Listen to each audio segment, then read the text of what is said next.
What is going on, everyone? My name's Boit, and I'm back with some more Asian mythology. The Titans action spawning in the left side of the map in the red color, playing as Oranos. His name is Eb. I have been told that this is Mickey Hay, but he's also sometimes in the Twitch chat while he's playing, so I'm not sure if that's all just a big ruse or not. Anyway, it's his opponent today in the blue color, playing as Thor. His name is Suppe. We do have a game on Blue Lagoon here. Very excited to see some Suppe Thor against Oranos. And this is one of those matchups which I actually think might be Thor favored, but hasn't really been fleshed out as much as it might need to be because of the intricacies of playing Norse. Playing Oranos in this matchup is fairly simple. It's all about trying to make sure that you get out the Promethean at the right point. So you want to snipe Hersa and get the Hersa numbers low so that your Promethean can overwhelm the Norse army. If the Norse has enough Hersa, then Promethean do nothing. The Norse is never really going to be able, the Atlantean is never really going to be able to overpower the Norse army. And then you have to rely on things like Heroic Age Spike or Mythic Age Spike in order to win. If you're relying on a Mythic Age Spike, then a lot of times you're actually going to have to be thinking about how you're going to defend Ragnarok. If you're trying to push a Heroic Age Spike, a lot of the times you're actually running into the Heroic Age Spike of the Norse player with the Frost. So there's like a lot of traps here in this matchup for the Oranos player. And Suppe will probably throw that all out the window given the fact that he just really, really loves fighting. And he is a Norse barbarian through and through. He is all about guerrilla warfare, attacking multiple places at the same time, and essentially just hanging out in the classical age for the entirety of the game. So we'll see if he tries something else, something different in this game. Obviously, maybe not obviously, the Frost Giant in this matchup is super key. If you don't get to Skadi, you don't get the Frost Giant, and then you don't get that key to victory unlocked. So we'll see how he's going to do. A lot of the times you can actually go Freya here with Thor, and not Freya, Forseti here with Thor. It's a lot better to go against like Gaia and Kronos, or more so Gaia, but it does also work against Kronos and Oranos. The reason why against Gaia it can be good is because it can completely neuter Leto. It makes the automatons useless. It makes the spider layers useless because you can just go kind of role play as Loki and go mass Hersa. Very, very fun. But against Oranos and Kronos maybe a little bit different, but you can still get those Hersa out and go for like a Hersa throwing Axeman combination, which is really, really strong. So we'll see what Suppe is going to have in store for us. He is going through Freya. We do see the Prometheus here for Eb. He's got a forward temple up as well. The villager getting pulled off of the wood line here for whatever reason. Sorry, off of the food here onto the wood line here for whatever reason. So we'll see how this is going to go. If he's going to throw up a barracks or two counter barracks or something like that, as he has sent his oracles forward. He knows that the food is here and he's going to hit this one with a Valor, it seems, as the units looking like they're going to move in. It is a 4-minute advance time here for Eb. As the oracles move in, they're going to start harassing these villagers very, very early in this game. And the villagers do decide to turn around. There are only 6 villagers here. Nice micro from Eb. He does have a shockwave to use here if he so chooses. A stray Hersa coming over here to help out. That's going to get a couple of hits of damage, and you got to be careful not to lose that one. The village is still moving back and forth. The Valkyrie right now for Suppe. Really, you want to send the Valkyrie forward and find your opponent's food, because your opponent, the Oranos player, is going to have no heroes on their hunt right now because they're harassing your hunt. So you just return fire. We are seeing a Promethean coming in. Nice marker there from Eb, retreating away from that one, and the Oracle also leaving him. We've got the double longhouses coming up for Suppe. He is still making those Hersa on auto queue, and we do have a double counter barracks for Eb. So no use of no military academy here, as the Valkyrie does spot this villager just hanging out here trying to eat these hyena and everything else. A very low HP citizen at that, and Suppe's Valkyrie will return back over here as this game continues. And as the Oracle heroes will come over here. Still no jabs, but has caused a little bit of idle time as the Oracle heroes are going to go against each other.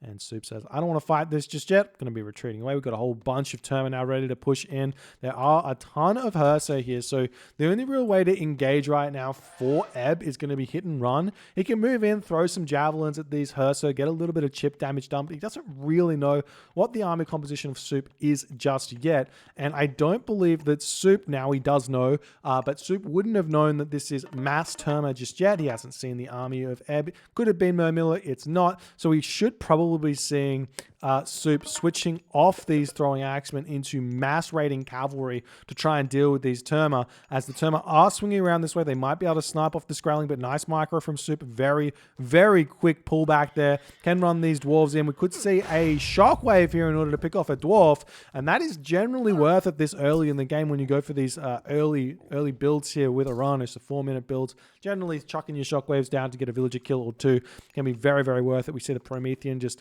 scouting around in the base of Soup as he is just playing defensive at this point, waiting on everything. We do see the stray raiding cavalry there getting sniped down as the Valkyrie is trying to chase down this Promethean. We see a Valor coming in onto this position. Nice turnaround there with the Promethean offspring, getting a little bit of damage done. And we do see a little bit of path abuse there from Ebb, but it's not going to be enough as the Valkyrie does end up living here.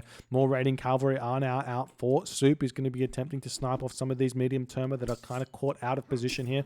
They do have roughly the same speed. It's 0.5 speed different, as we do see one Herso getting sniped off, and then the Terma will be retreating away, but he will be getting a couple of picks here. So this is very, very nice for Soup to get that return fire in this game, as we're also seeing the Herso getting very, very aggressive here, moving forward.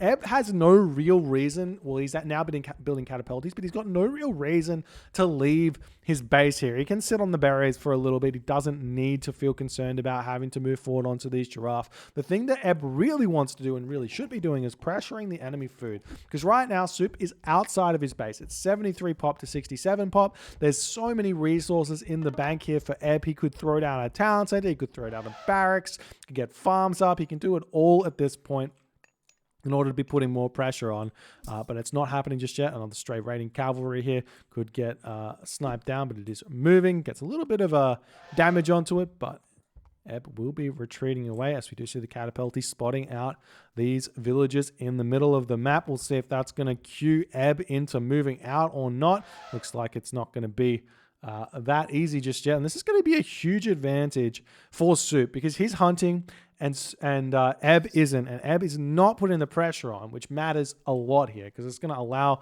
Soup to basically produce Valkyrie raiding cavalry from 3 Longhouse. He'll probably be able to get himself medium raiders soon as well. He does have himself already the Pierce armor and the hack armor. We do see a big raid here from Ebb, but that's immediately getting pushed back. No villager kills. Both the elephants actually have been sniped down here for Soup. He does have big stickers, so he can do it very, very easily. Bit surprised to see him do it, though, given it does lose double the amount of food from decay, but interesting nonetheless.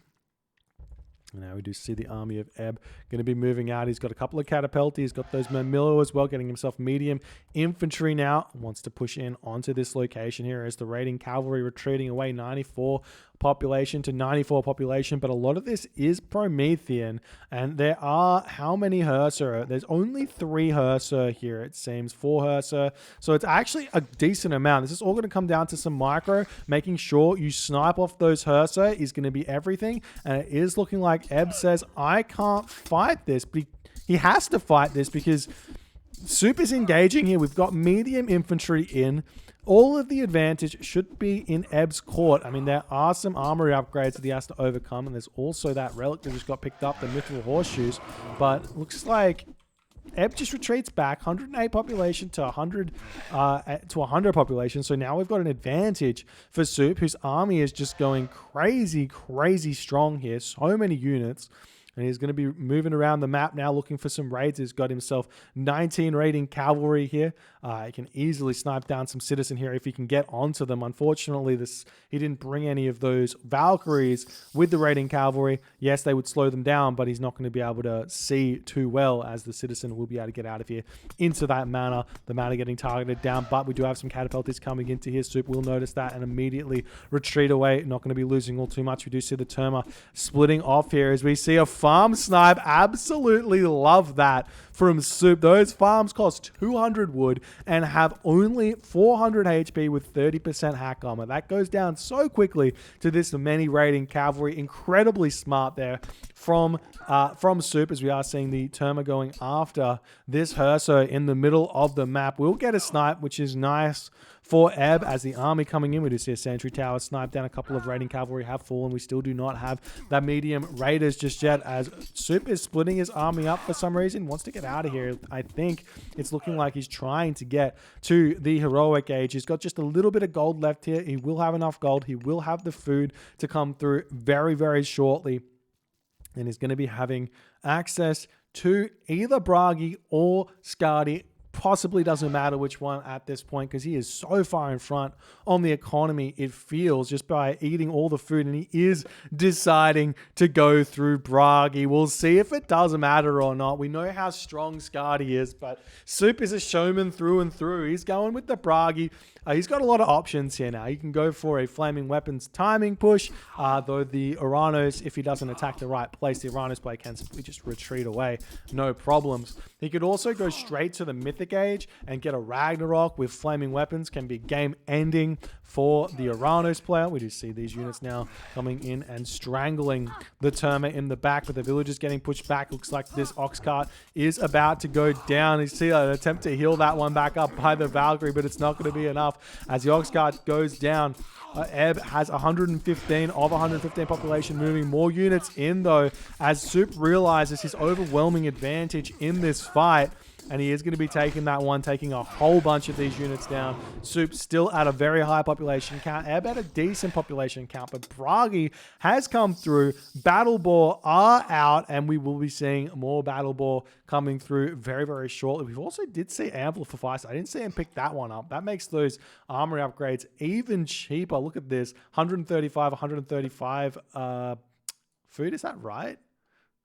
I think it is. I think 90 food gold, and the copper shield is 90. It's next to nothing in terms of those resources. Absolutely crazy. Now we will be seeing Ebb retreat back over here as these raiding cavalry just hanging out. We've got four Valkyries here, and we see Thundering Hooves coming in. Such an interesting choice here from Suppe, going Thundering Hooves before medium cavalry. Yeah, Thundering Hooves affects those Valkyrie as well, but I would have assumed he would want medium raiders here. He might get that still a bit later. So you do see these units moving into his base. See a town center coming up for Ebb, not choosing to go to the next age. I do think getting up to the the heroic age here is very, very important. Getting yourself heavy infantry to deal with the Norse army is incredibly key. But not seeing that just yet. We do see the army turning around right now. Those catapulties doing peak damage here. We see a big flaming weapons and forest fire combination to open this base up just a little bit here. This is going to give Suppe a whole bunch of favor. We'll see what he's going to use with it. We do see these units over here are fighting each other. Meanwhile, we see a stray throwing hacksman going after a hero citizen as a shockwave getting cast in the base of Ebb as he's trying his darndest to hold on to this one. Unlike Loki, Thor does not get mid-unit spawn, so this fight here will simply just need to be defended, and he's going to be completely fine. But Suppe will come out with a decent trade here nonetheless. But we are seeing the battle war going after this town center as the army of Ebb is completely massacred in the main base of Ebb. And now the battle war has got free reign on this town center. We still have 14 seconds of flaming weapons remaining, as we also see the tower getting taken down. This citizen probably not long for this world as it goes down as well. We might also see more myth units coming in for Suppe, as well as he is starting to make those battle war. Lots of dwarves on gold, most probably up here. Actually, he's only got 10 on gold. He's got a couple over here as well, so 12 gold villagers at this point. These citizens here are going to get sniped down. The Valkyrie going after the watchtowers here. Swine Array's actually coming in right now for Suppe. I'm not sure if he knows that Swine Array only affects Ulfsark against cavalry, and there are no cavalry out just yet. You definitely want Call of Valhalla. That's going to boost the HP of your Ulfsark up just a little bit. As the villagers coming over here to repair this one yet again. Valkyrie on this citizen right now. More getting picked off. We do see in this position here the Promethean raid trying to get some value, but ends up getting taken down. Some raiding cavalry coming over here, going to take down the citizen. And in that moment, Ebb decides to tap out. GG. Well played by Soup. Hits the flaming weapons timing there and gets the win. It just seemed like Ebb couldn't put that early game pressure on this game because Soup just got going too fast. And then the decision to stay at home and not fight for Hunt and make sure you get Hunt is very, very difficult for the Oranos player to keep up on the economy. Now, normally we look at this economy total and the Oranos player is normally in front on the economy here. But in this game, Soup is in front literally the entire game. And that just basically comes down to whether or not Hunt is being gathered here. You can just see how much more food Soup gathered than Ebb. It's nearly 2,000 here. So very, very big difference there. It's actually more than 2,000 there. Very, very big difference. If you guys enjoyed this game, please consider hitting the follow on the Twitch. If you're on the YouTube, hit that subscribe button. I'll see you guys in the next game.